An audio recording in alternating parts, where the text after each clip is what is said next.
lost cause. This is really addressed to ordinary people. I don't mean to put them down by calling them ordinary, because I think actually people who've got the common sense they were born with are remarkable people right now. There aren't too many of them around. But anyway, so what I've tried to do is explain to the general public what's going on, and answer some basic questions that I know people have, because I know that parents, they hear what's going on in college campuses. They find what they hear hard to square with the reputation of these places. They've had great histories and so on. The stories reach members of the public about how bad it is. So I wrote the book to explain to them just what's happening. And another thing about public opinion is that the people are genuinely puzzled. I mean, they know perfectly well that these institutions, these colleges and universities were once wonderful places. Yes. And they find it very difficult to believe the crazy stories they're hearing. So their question is, how could this have happened? So I try to answer that question too. How it actually happened, how it came about, what allowed it to happen. Then the third question I answer for them is, what damage is it doing our society in general? Not just to education, but all levels of our society. And then the fourth question the public has, I'm sure, is what the hell can we do about this? So that's the book. Try to cover those bases. So I'll start with Don, as we traditionally do. Mr. Mazzello, what do you make of this, or what John's talking about today? Well, I couldn't. I haven't read your book, unfortunately, but I assume what you're saying is that our campuses have turned that into propaganda machines for the liberal left. Am I correct on that? Well, yes. I mean, it sounds, but doesn't it sound crazy? How could our great institutions have become that? And that's one of these. I can just see when I talk to in public places, when I talk to people, I can see that question. They hear a lot about it. A lot of people are telling them that, and they think, can that really be true? It sounds so nice, but it is true. I couldn't agree with you more. When I teach across the country, it's amazing what I hear coming out of these kids' mouth. But could you, for the sake of our audience, give us one or two examples of what you mean by this? I think we'd all benefit from your observations. Yeah. Yeah, I'm not quite sure I understand. You want me to talk give about us some examples from your book as to what folks need to be on the lookout for, as far as this whole basically ruining higher education. Well, I mean, here's the problem: that the most important thing that takes place is in a classroom, and the only people there are the kids and the professor.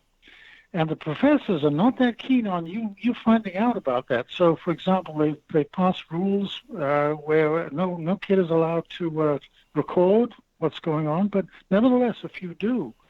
But there are some things you can see for yourselves. First of all, this business of shouting down visiting speakers is pretty disgraceful, and a lot of people have managed to see that for themselves. But there are the really important things, I think, where the public can actually, if they take the trouble, they can find out, are what happens to professors. I don't mean visitors now on campus, but what happens to professors who get out of line on campus. And that's pretty brutal. So I'm thinking of the case of a guy in Portland, Oregon, who published an article that talked about the pluses and the minuses of colonialism. So he said that, some colonial regimes were quite benign. Actually, he did a lot for the countries that they ran. And then he said, and moreover, when colonialism stopped, some of the regimes that took over from the colonial regimes treated their citizens far worse than the colonial regimes ever did. Well, this sounds like common sense to you and me, right? I mean, that every situation has a plus and a minus to it. Colonialism brought railways to India, which was good, but it brought exploitation of a certain kind, which was bad. But life is all about seeing the good and the bad and being able to evaluate them. Well, this poor guy had about 2,000 professors sign a petition condemning him for the fact that he said that there was anything good that could be said about colonialism. And they didn't want to hear about the complicated human situations in which there are always good and bad things, there are always pluses and minuses. Their attitude was, you must never say one thing that's good about colonialism, and you must never say one thing that is bad about the regimes that took over from them. Well, so irrational and so anti-academic. Academic teachers are people who do look carefully at a complicated human situation and try and understand all sides of it. But for the political knee-jerk radicals on campus, there's only one opinion. Colonialism bad, anti-colonialism good. And that's all there is to it. You don't need to do anything else. You don't need to do research. You don't need to find anything out. You don't need to know anything about the real world. That's all they let you say. Well, you can bet that a course on, say, African history or the history of Asia, imagine a professor with attitudes like that, right? You're not going to learn a thing that's intelligent from a person like that. That's awesome. That's awesome. So that's absolutely true. Don. No, I'm sorry. No. Go ahead, Don. Jump in there. No, it's absolutely true. I remember when I was younger, much younger, they talked about Christian Menon, the vice premier of India, as being a god. And many years later, when they found out he was being paid $10,000 a month by the CIA, and all of a sudden, if you remember that story. Please. No, go ahead. Go ahead, John. Go ahead, John. Oh, sorry. Go ahead, Mr. Ellis. Go ahead. I didn't want to interrupt your train of thought. Sorry. No. No, you're the guest. You're the guest. Go ahead. Talk, my friend. That's why you're here. Well, basically, look, life is, as we know, human history is messy. Every situation in history needs to be looked at with some care to see what was good about it, what was bad about it.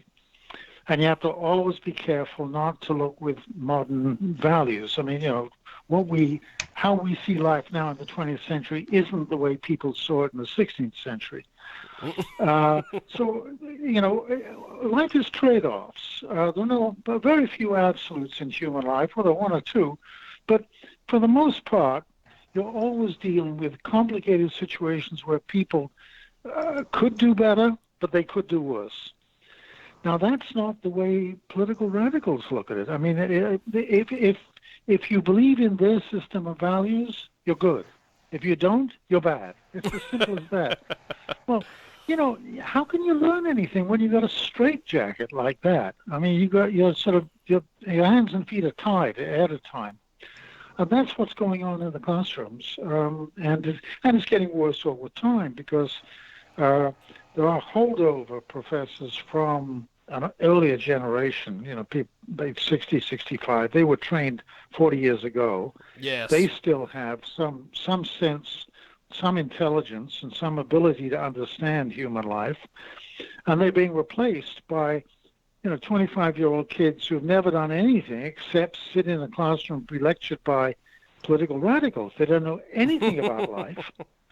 And they from sitting in the back of the classroom being lectured by radical leftists, they go to the head of the classroom and they start lecturing other people. But they've never held a job. They've never learned what real life is like. They've never they've never done anything that's, Yeah. that is real. I mean, they've lived their whole lives in classrooms.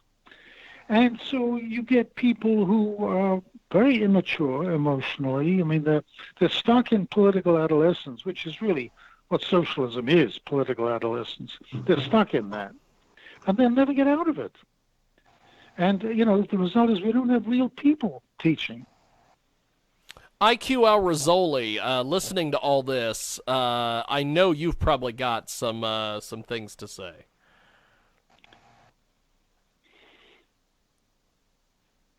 IQ, can you hear us, IQ? There he is. Maybe. IQ, can you hear us? Maybe not. John Mosier, jump in there, John. I kind of agree because it's like when he was talking about speakers on campuses, it's kind of ridiculous how they do that. It's if you don't hear both sides of it, then how do you form an opinion? You don't have to sit there and say like one person is right or one person is wrong. You hear it and then you make a determination on your own self. But it's like all these like fanatic liberal, snowflake kids on campus that need stuffed animals to deal with things. They couldn't handle somebody, not agreeing with their propaganda against the party of, tolerance and acceptance unless you don't believe exactly what they think, word for word. Yeah, it is a bit crazy, isn't it? The watchwords are tolerance, and their actual practice, what they actually do, is vicious and spiteful towards other people who don't agree with them. I mean, well, it's almost cult-like, wouldn't you say?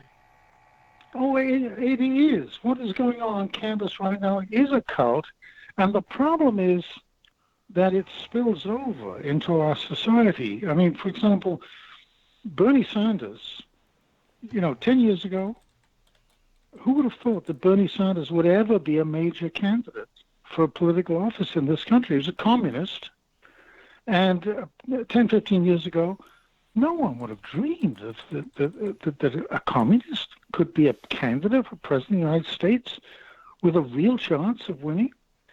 But all of a sudden, here we are. And the reason is very simple. Half of young people between the ages of 18 and 30, according to a Gallup poll, half of them have a positive view of that social system. Now, that's really, truly crazy. Mm-hmm. Oh, yeah. Can I jump in? And my father often talked, my father, listening to know, jumped ship coming to this country, and he jumped ship with this man, a young man, who became a communist during the 1930s. And in fact, his nickname amongst my family group was the communist. But what happened was, when he got fairly wealthy, he became a Republican. Yeah, well, that's pretty standard. Pretty standard, but the point is, throughout his life, he was known as the communist.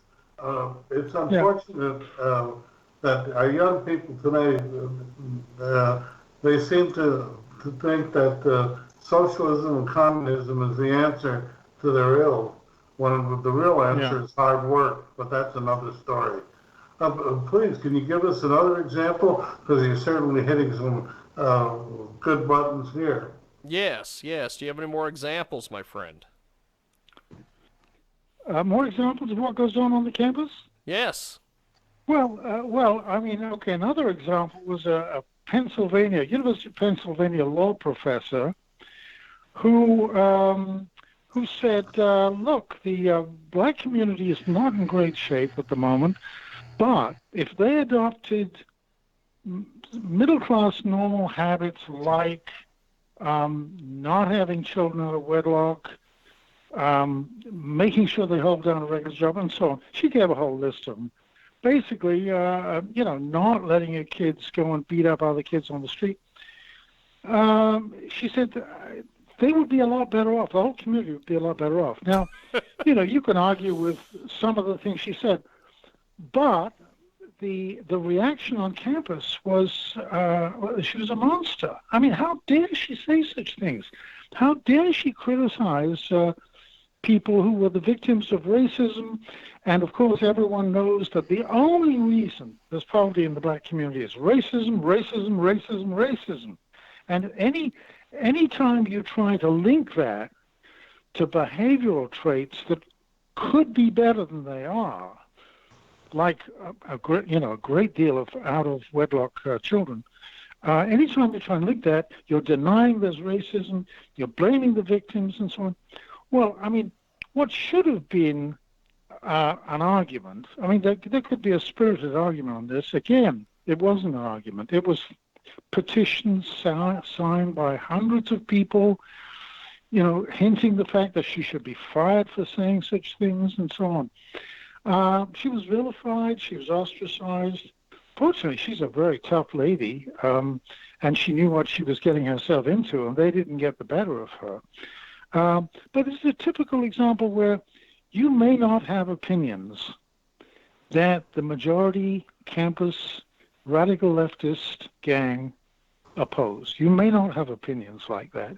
You've got to toe the line. Otherwise, they will make your life a misery.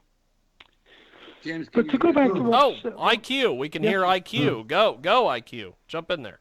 Okay, no, because I got disconnected. I don't know how it happened. I have a huge amount to talk with the professor. I agree with him 100% on what he said. That's okay. Not even discussion. But let me explain something from my point of view. I live in Europe, in England. My background is, I come from Iraq. My language is Arabic, my mother tongue. But I lived in Europe most of my life. And I look at it different, when I look at America or look at the Middle East and look at Europe, I have it both ways. I have the advantage of being born in the Middle East, and I have the advantage of being educated in the West. First and foremost, the destruction of American education, it started with the schools and universities, but it was the fault of the parents. I don't blame the teachers. I don't blame the professors. I blame the parents. When my children were being educated in England, when my son comes from school and tells me something that the teacher said which was wrong, at least I knew it was wrong, I used to go to the headmaster and discuss it with him, not argue with him, not fight, nothing, no. Just point out that the teacher is misleading the children, either out of ignorance or whatever. But I won't allow my child to be educated wrongly. In America, you pay tens, 30s, $50,000, $100,000 to educate your children, and they come out crap, absolute crap. Yes. I'm not exaggerating. No, you're not. I'm sure the professor knows that. This intolerance... Sorry, go on. There you go again, IQ. Pulling your punches. There you go. That's right. IQ is we always joke with IQ on this show about how he is so quiet and doesn't ever say anything. But go ahead, Professor. Jump in there and chat with us here about that. Well, look, I agree with part of what you're saying, and not the other part. I mean, I think there's no question that the fault is with professors, with teachers at the moment. The radical left professoriate planned to take over the campuses. They did, and they brainwash kids. They train high school teachers. Those people go and teach leftism in the high schools. Now, here's where I agree with you, though. Parents have the ball in their court. If parents say, we think this is worthless and not worth spending $50,000 a year on, and we're not going to do it anymore, it'll stop, because those people aren't going to get paid unless they get paid through tuition payments by parents or by taxes, which supports state governments and state universities. So one of the reasons I wrote this book was to get to ordinary people, mainly parents, and to get them a clear sense of what they're paying for, so that they do, just as you say, they just say to their kids, I'm not paying for this. But that's the answer to start with, because if they stopped paying or complained 50, 60 years ago, America would not be in this position. The Well, 50, takeover of 60 the, years ago, no, but it wasn't happening 50, 60 years ago. this has been happening for 50 years, believe me. When I came to No, England, no, when I no, came, no, no, no, no. It's been a development. It took 50 years to develop, but okay, there was still pretty good things happening on campus up until I would say about 80 to 85, and there was a collapse after that. Um, and I would say the last 30 years have been dreadful.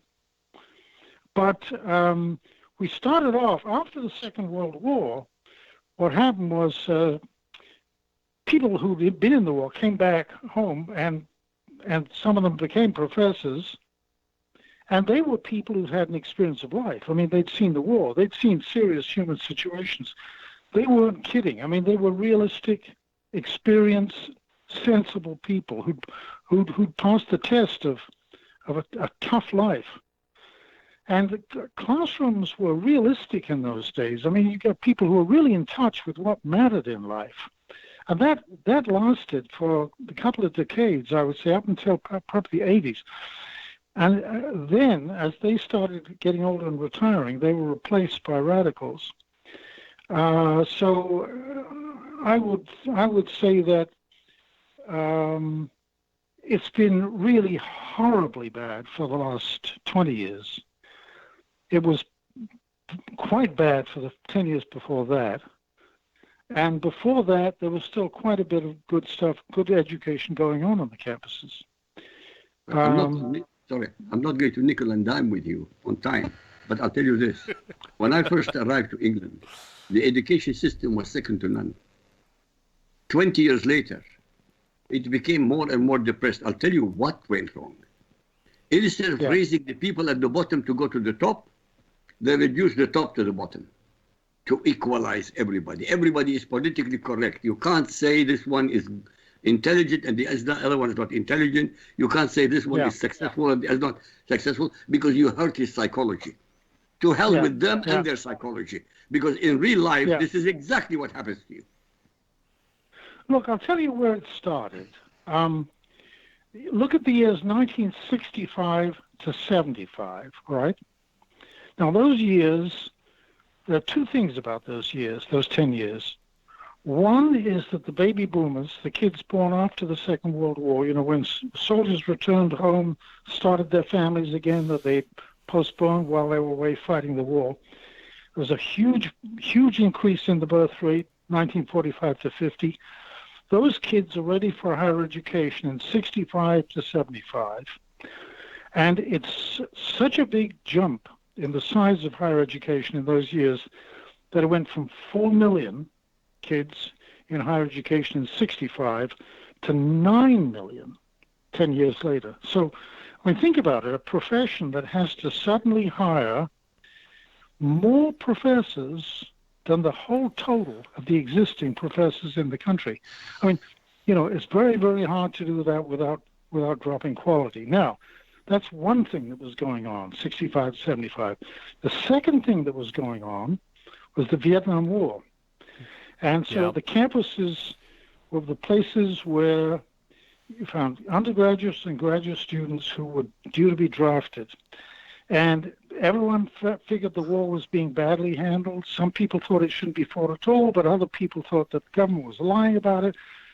There was a great deal of unhappiness. And the result was the campuses were full of people who had been radicalized, who hated their government for what it was doing in that war. Now, my point is that on the one hand, you've got a massive hiring campaign. You have to more than double the number of professors. On the other hand, at exactly the same time, you've got the campuses roiled by radical leftism because of this unfortunate accident of the Vietnam War. It was the worst possible time to be adding double the number of professors, because the ones you were drawing from were radical leftists. Now, what that meant is that by 1975, all the younger professors were radicals. Most of the older ones were not. Now, but the older ones were still controlling things. But what you got in 65 to 75, you've got this huge hiring program of new professors, which was actually a program of hiring political radicals. And that's where we went wrong. That's the seeds of the disaster that followed. It took 20 years for those young people to finally control the academy, and that's why things were not bad up until about 85, and they got disastrous after that. But that was just an accident. You know, the fact that the baby boomers were causing this huge expansion at that particular moment, and at the very same time you had the Vietnam War, which twisted political opinion on the campuses so badly. That was a historical accident. That was a catastrophe for our civilization. You're absolutely right, because those who stayed home were the ones who didn't want to go to war, who wanted to avoid the draft, etc. It's hard to imagine. My wife was saying, I think it's 50 years since Kent State. It's hard to imagine that it's 50 years since the Kent State. They call it a massacre. I call it a bunch of young National Guardsmen getting trigger happy, but that's another story. But Yeah. But they call it a massacre. But I hadn't thought about it until you put it, Professor, until you put it in those terms. But sounds pretty reasonable, especially as people would not get tenure who did not toe the line after 85. There's no question. I gave up my membership in the American Historical Association in 1987 for just that reason, because it turned so radical in terms of, if you look at the programs of the AHA after 85, you can see it changed radically. Yeah, the year that sticks in my mind is 87. That was the year I started to realize that the climate on campus was completely changed, and was very unpleasant. Mm-hmm. Well, let me ask you the obvious question: how do you change it back? Yeah. Well, I mean, going back to parents again, as we were talking about a few minutes ago, what parents have got to ask themselves is this worth it? I mean, what are they getting for the huge sums of money they're paying? And what they've already got to do is to see. The problem is those campuses. I mean, Harvard University, Yale University, they're beautiful buildings, right? You go and look at them and you think, oh, this is so wonderful. And then your kid comes home with a diploma that says Harvard University on it, and that looks, so impressive. What parents have got to do is wake up and realize that it looks as if it is the same as what it always used to be, but it isn't. Your kids are not getting that education anymore. So it's as if there's a kind of spell cast on parents. The names of these great institutions that used to be great anyway, they sort of lull them into a sense of security. It's got to be great to get a diploma from these places. And it's got to be good for their kids to get higher education and so on. Well, they've got to wake up and understand that it isn't true anymore. When parents finally grasp the fact that this is a waste of money, worse than a waste of money, their kids get actually miseducated. I mean, they're worse off when they come back than they were when they went. But when parents can grasp this, that what they got to do then is stop paying the tuition for their kids and trying to elect leaders in your state government who will say to state universities, you You kick out these radical activists who don't belong there. They're not real academics. They're not academic teachers. They're political activists. Yeah, so, the parents got to elect legislators in their states that are prepared to say to the state universities, kick out those political activists and hire real academic teachers, or you don't get any money from the state legislature. And until that happens, we're stuck with this. Well, as we wrap up here with John on this segment, Mr. Ellis, how do we get your book and get in touch with you, my friend? My book, The Breakdown of Higher Education, it's available on Amazon or